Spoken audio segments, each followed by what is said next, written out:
Florida is the fastest growing state in the nation. We are #1 in economic growth amongst large states. Florida has more people employed today than before the pandemic. We rank #1 in the nation in tourism, and we just experienced yet another record-breaking year for visitors to the Sunshine State. We are #1 in law enforcement recruitment and support. Florida's crime rate stands at a 50-year low. We are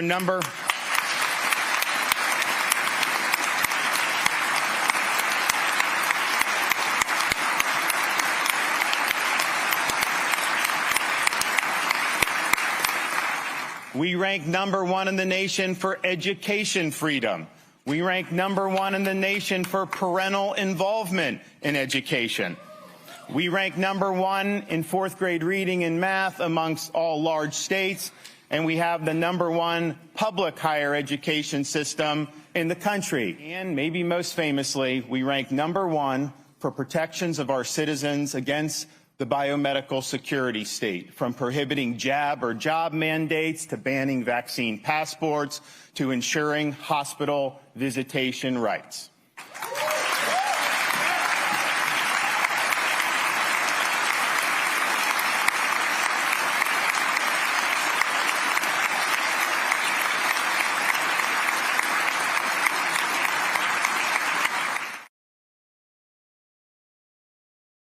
Donald Trump, hush money, and a potential indictment that could be coming soon.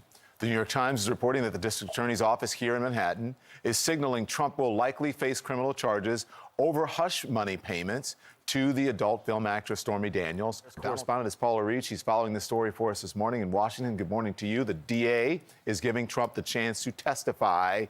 Do you think he'll take it?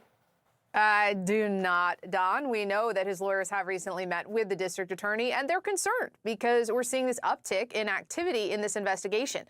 This probe has been going on for about 5 years, but in recent weeks, we've suddenly seen this parade of high-profile witnesses, close associates of the former president, like Kellyanne Conway and Hope Hicks, going to testify before this grand jury. I do not think it is likely that the former president will join that parade of witnesses going before the grand jury. In a statement last night, a spokesperson for the former president dismissed this whole thing as, quote, insane. But the fact that the invitation has been extended signals that this investigation is likely wrapping up and that an indictment is possible. He's pretty arguably fixated on former President Trump being charged, and any good defense attorney would seize on that and the fact that he is a convicted liar to try to undermine his credibility. And you really need a credible witness to support a case like this.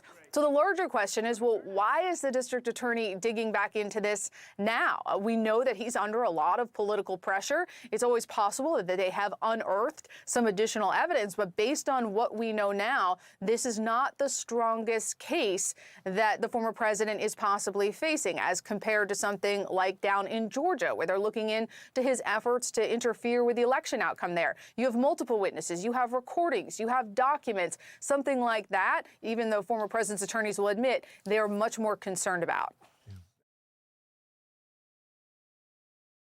This was a big national stage for the governor. There's been speculation about a possible run for the White House from him, but one of his political advisors told the Washington Post this was not about him. It was about his work getting national attention. Look at me. I am a transgender man. Do you really think that the girls in my high school would feel comfortable sharing a restroom with me? What's most important is that we try very hard to accommodate students. That's why I have said many, many times, we just need extra bathrooms in schools.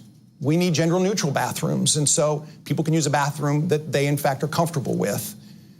I think sports are very clear, and I don't think it's controversial. I don't think that biological boys should be playing sports with biological girls.